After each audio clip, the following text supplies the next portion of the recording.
Well, greetings and welcome to the First Unitarian Church in Salt Lake City.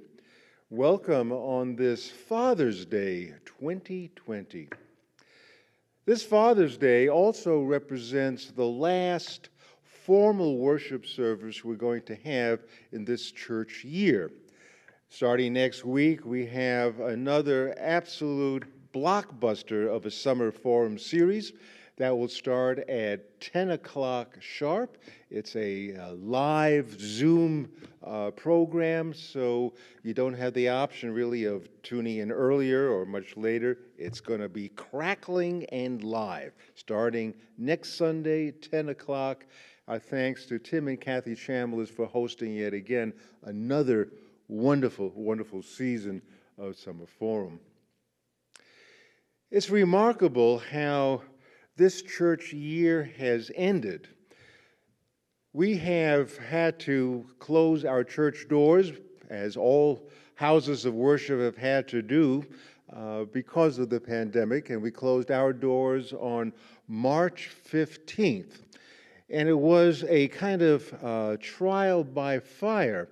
Not sure, having had no experience of how to proceed with an online worship service, but we have had an absolutely tremendous crew that they just jumped right in and really saved the day, saved the worship, the spirit, the very character of the church by pouring in countless hours to make this online church experience happen. Our deepest thanks go to our tech team that have just produced, I think, a wonderful series of services, 14. So from March 15th to today, 14 Sunday morning services, and Don Walton and Richard Bliss, Lee Schuster have been instrumental in making this possible, and I know that all of us are very grateful. Let me just say a word about Lee Schuster. And I'm going to pick on Lee today because this is going to be his last contribution, one might say, as a sound engineer and IT person, a capacity in which he has served this church for 25 years. He will be helping the Summer Forum series, but this will be the last worship service that Lee will be involved in. After 25 years, he said to me that he wanted to try something new, go in a new direction. And I said, why? And, well, he made up some stuff, but nonetheless, he has his reasons.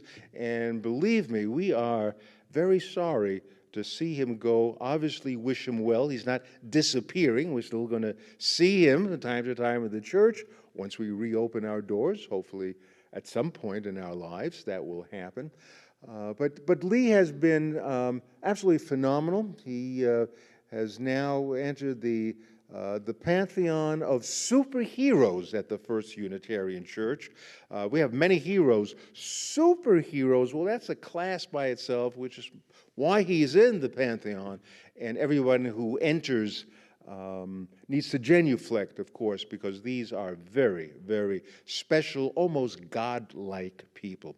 So, Lee, good luck in your new endeavors. We will miss you very, very much here at First Unitarian Church. Good luck to you, and thank you ever so much. We are lucky that we have a new person coming on, Tristan Moore, who has some mighty large shoes to fill. I don't know how much of an IT person Tristan's going to be, but he's going to help this coming year with the online services. He brings a wealth of knowledge and expertise and experience in that area, and so I'd like to say a welcome and a thank you to Tristan Moore, who has actually been associated with this church for a very long time. When he was a young man, he was actually the music substitute for David Owens and would play music for us. And so those who remember that far back, you certainly can remember Tristan. And again, Tristan, Thanks for joining us. So before we move along with our Father's Day program, it is time to light our chalice, and I'd like to invite David Owens to light the chalice for us today. Symbol of light, symbol of knowledge, symbol of warmth, symbol of freedom. We light this chalice as a symbol of our faith. Here we gather to celebrate hope and the infinite possibilities of love. This weekend in our worship service, we are celebrating dads, including stepdads, foster dads, single moms, trans dads, father figures, dads of every shape and kind. We celebrate fathering and healthy masculinity, the kind of parenting that conveys value and meaning and prepares children to be the creators of a better world than we can imagine. We also celebrate Juneteenth this weekend, the emancipation of African Americans and the vow to end slavery all around the world. On Juneteenth, we recognize the beauty and excellence of African Americans, and we celebrate what freedom truly means. We recommit to ensuring that Black lives matter as individuals, in our circles of influence, and in society at large. And it's the official beginning of summer, the summer solstice falling on Saturday afternoon, known to many as Litha. It's traditionally a time for lighting bonfires and feeling the warmth of the sun as it shines fiercely on our faces. It's a time for growing things, for harvesting ripe fruits and early grains, a time for being outdoors, for staying up late and getting up early. On the longest day of the year, our hearts are full of gratitude for life lived voraciously, ecstatically, abundantly. Nurture, freedom, life. So much joy and gratitude. We can't afford to forget that there is still danger around us. Too many people have gotten bored with staying close to home during this pandemic and are getting loose with the restrictions. Too many people fail to recognize the privilege they have to turn their anti-racism on and off when the protests die down and hasty policies are passed. But we are a people who know how to hold and honor complexity. We remember that life is what we are fighting for. Life is what we are preserving. And so we keep on fighting, even as we dance and laugh and work and live. Holy Spirit of all living things, bubble up in us like effervescent laughter this week. Be in us a song that has to be sung out loud. Dry our tears, but let us not forget why we cried together. Rather, let those tears draw us close together in faith and bind us together for all the passages of life, the good times and the bad. And draw us back together, draw us back to you at the end of the summer when our regular church year begins again. Blessed be. Amen. When I was tasked with finding a story for all ages today, I was a bit stumped.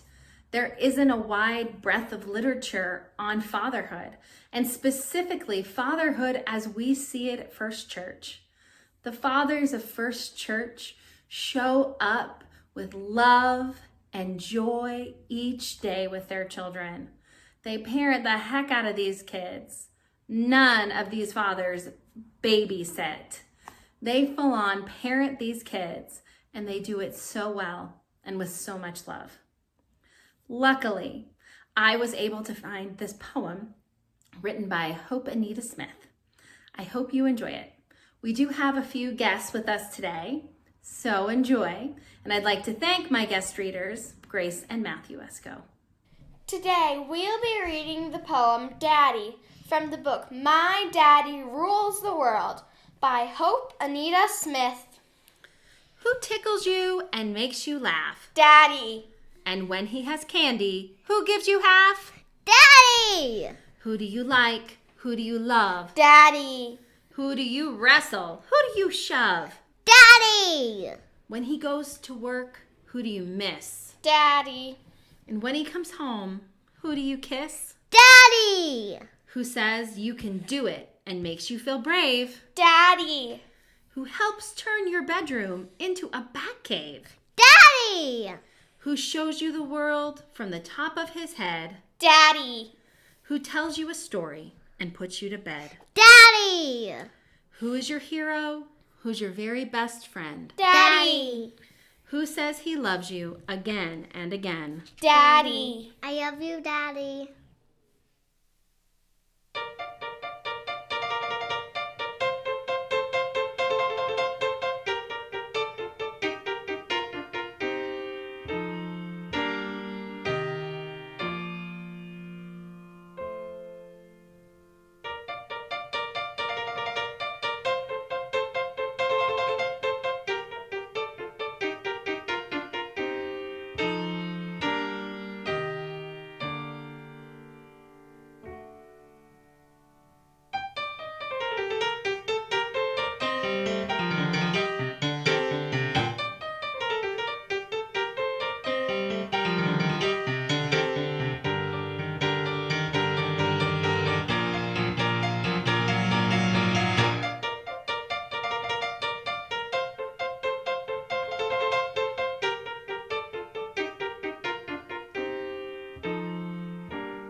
I'm at the age my father was when I started growing impatient with him. Although fathers always manage to test the forbearance of their children in one way or another, my father's aging did not sit well with me. Suddenly, it became necessary to repeat myself almost endlessly, and he made it seem as though it were all my fault, as though I had purchased a bag of marbles that I always put in my mouth right before speaking to him. He gradually inquired less and less about my life and filled our conversations instead with his aches and laments that he was forced to endure. His life tempo, as well as his gait, was slowing down. He was growing a bit forgetful. Oh, Dad, come on now. You can get over this, can't you? Can't you? When I think back to my father when he was my age, I am now a lot more forgiving. I hope he didn't sense my frustrations because he deserved better. Ultimately, he was a quiet influence throughout my life, a positive influence in that he insisted that all hardships in life merely tested one's mettle. And he modeled for me the fortitude and determination to strive to come out on top. He was basically a survivor, a man who tried to hide a lot of the scars that he wore throughout his life. With integrity intact, he was the kind of guy who just simply powered on, all 225 pounds of him packed on a frame of only 5 feet 4 inches. He just rolled on like a bowling ball, meeting the pins straight on. My father never complained about having to make new ways out of old ways, leaving the old world in Germany when Hitler rose to power. He was forced to leave a lifestyle with all the attending comforts afforded a well-established Jewish family living in a villa in suburban Berlin, owning a hunting lodge in the country. They had also quite a staff that served the family well. My father's father, my grandfather, I would learn, was loved by all his employees with whom he was in contact. He was a kind man by nature who also provided, how unusual this was, he provided health care to all who worked for him. Now, this was not a common practice in Berlin, but my father's father cared deeply for the welfare of all who contributed to the family business. The Goldschmidts had the good fortune of living in Berlin as protected Jewish citizens for centuries. But then fascism erupted in Germany, and my father dutifully immigrated to Italy in 1934 to establish a safe haven in the event that the family needed to escape. Well, the family missed the window of opportunity, and my father was on his own. In 1939, he had to immigrate again because of Mussolini's fascist alliance with Hitler. My father landed in El Salvador, another case where his mettle was tested. And then he immigrated again in 1941 to the United States, entering through the city of New Orleans. Well, there he took a menial job, which was located 3 miles away from the rooming house where he stayed. He walked to work and back every day to save the 10-cent fare on the streetcar. I said, "Dad, 10 cents?" And he said, "Yeah, it's amazing what a man can do with an extra $1 in his pocket each week." And that's really how he lived his life. His mindset reflected that of many Jewish immigrants, pushing himself to the brink of exhaustion, doing whatever tedious work he could find. He was utterly selfless in his commitment to provide for our family. As a young boy, I felt deeply concerned about my father working 2 40-hour jobs. And I told him one day that I was willing and I'd be happy to sacrifice anything and everything that was necessary in order for him to just have a normal one-job work week. Well, he was certainly grateful for my offer, and he chuckled a bit. And then he said, "Well, we could get by with just one job, but I prefer 2. Well, that sure took me by surprise, and I asked incredulously, why would that be the case? And he said, "Well, because my second job pays for cigarettes, martinis, and theater tickets." Well, I guess those were the steadfast values that were bequeathed to me and somehow were made manifest in my son as well. I remember always enjoying going home to have my father prepare me a martini, almost as much as my son enjoys returning to our deck on a lovely afternoon where there's never a need to ask his preferred libation. My love for theater was nurtured at an early age. I remember as a youngster expressing disappointment that we were headed one night to an off-Broadway production. But I was sternly instructed that off-Broadway was where the serious and real theater could be found. So, that kind of stuck with me. When returning to New York as an adult, off-Broadway is where I head first to get the tickets.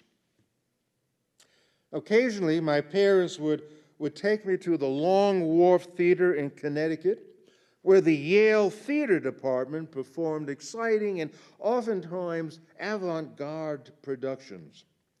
And I learned about a college degree they offered there called an MFA, and how great it would be to earn an MFA in theater at Yale.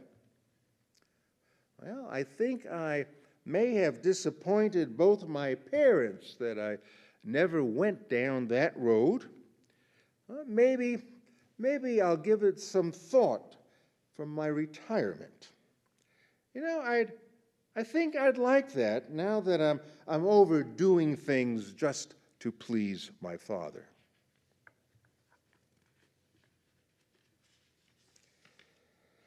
I'm at that stage of my life where I can be a bit more circumspect about my dad.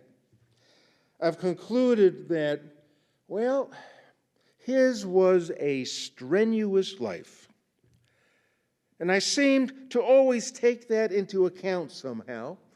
For as a child, whenever I committed some transgression, my first impulse always led me to remind my mother, "Don't tell Dad." I never feared him, but disappointing him was simply intolerable. Since he was seldom home because of his insane working schedule, I couldn't bear to add to his burdens by not being a perfect son, worthy, deserving of his labors. When I became a father, I wanted to be sure that my son would not have to carry the burden of perfection. And he succeeded quite nicely in that, for which I am grateful. I sometimes regret that I didn't offer my son the direct instructions that I received from my father. For example, my father insisted the New York Times be read in a certain way, with fond appreciation for the old columnist James Reston, a man that one always had to admire.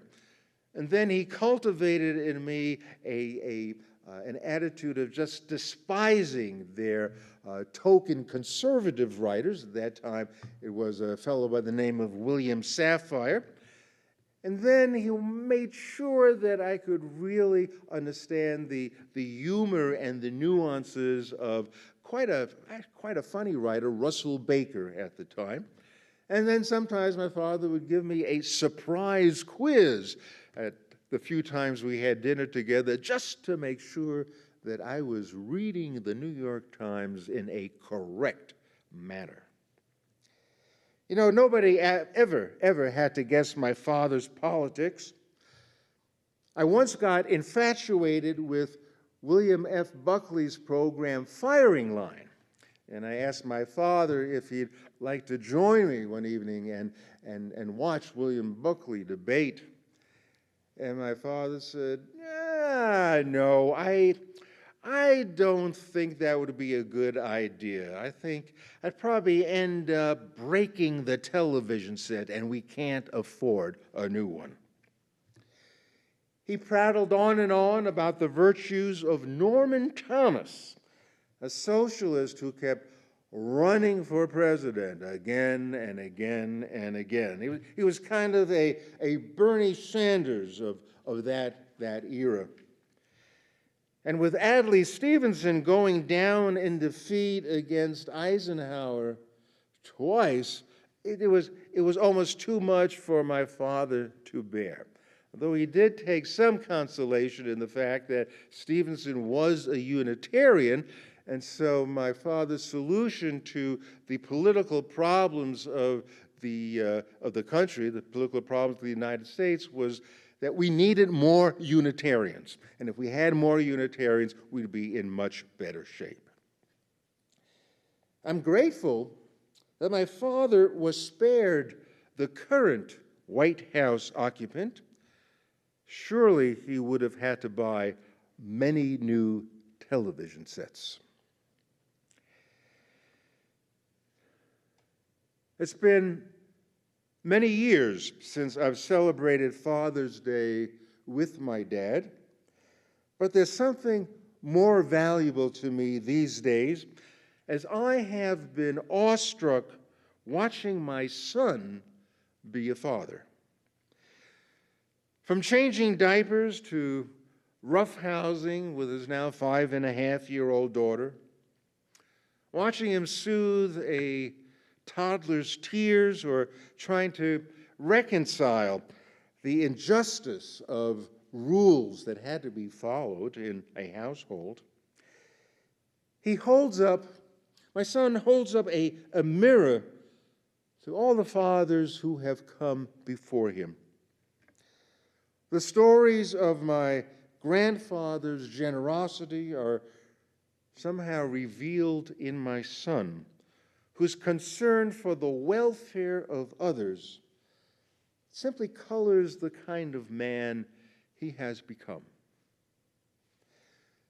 Uniquely himself, my son carries the stuff of his forefathers, although I have no idea where a person stores the stuff, where a person keeps those characteristics and sensibilities and worldviews that come out in the light of day as family traits extending back many generations.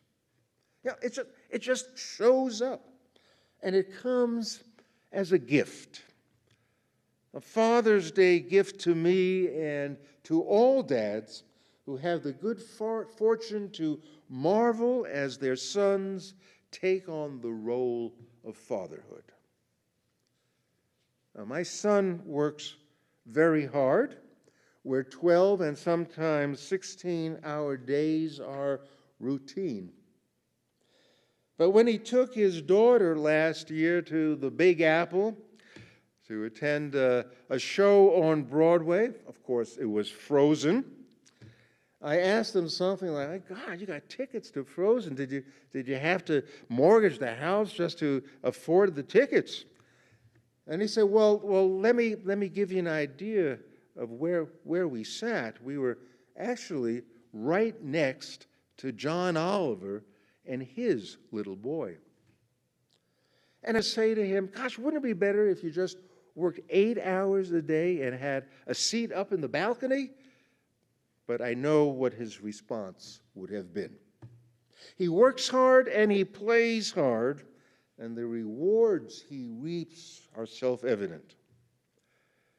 I like the choices he makes when he has an extra $1 in his pocket at the end of the week.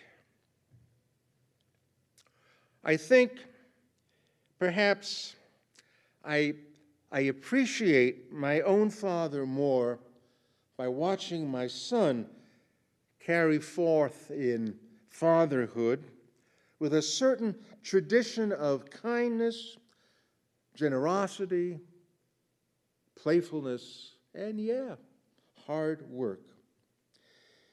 My son has learned, or perhaps inherited, or just observed the knack for handling hard times, which inevitably fall in everyone's life. To balance good fortune with grace, and push back against harsh circumstances with grit determine the quality of a man's life. And life has certainly tested his mettle, perhaps not to the extent of his grandfather or his great-grandfather, but he has proven himself a man of consistently good nature and, of course, as an excellent father.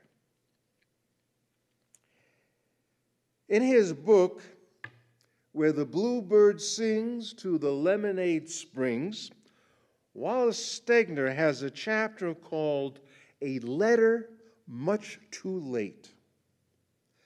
Although it's technically a letter to his mother, since the memory of his father is quite bitter, it wasn't until the age of 80 that Stegner finally writes a sweet letter to his mother in which he thanks her for her influence.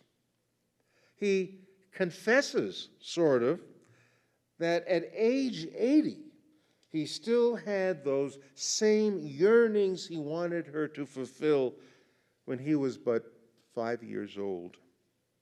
Those yearnings for tenderness, understanding, unconditional love. You know, as old as we may get, it seems we carry the same needs once filled by our parents. We carry those needs for a lifetime. You know, it's a funny thing how we normally don't get around to writing such a declaration of gratitude to a parent until, as Stegner says, it's too late. Is it ever really too late? You know, this homily has kind of been my letter to my father, obviously too late, but heartfelt nevertheless. It's taken quite a while. You know, I'm not really that far away from 80. I mean, 80 is still kind of in my sights, with a little breathing room to spare, time for me to dance and wiggle and so forth. Maybe it just takes a lot of maturity to fully understand what exactly a parent has passed along to us. You know, I have a strange sense that my father will somehow receive this letter, and he will graciously read it and hopefully affirm its content. I hope he takes pride in his influence upon me, and that influence that extends generations down the line. I feel that my son, too, will wait until a ripeness of age has settled in before he begins to make sense of it all, make sense of this fatherhood business and all the sentiment that it inherently carries. And maybe he, too, will write a letter, undoubtedly too late for me to read in real life, but it's really never too late to write such a letter. Now, he needs to know I understand why it has taken him such a long time, but it will feel just right when, as a grandfather himself, he will just weigh it all together and somehow make a little bit of sense of it all. Behold, the lineage of fathers. Well, there may be some variations, but all on the same track. With a profound connection to the past, we gain a better sense of who we presently are and begin to value our own expressions of fatherhood as, well, delightfully inevitable. We are who we are because of our families. Almost mystically, these families inform us. And as hard as we try to differentiate ourselves from our fathers, we still can't help but look in the mirror most mornings and see our Father's face. Happy Father's Day. Happy Father's Day across the generations. So be it.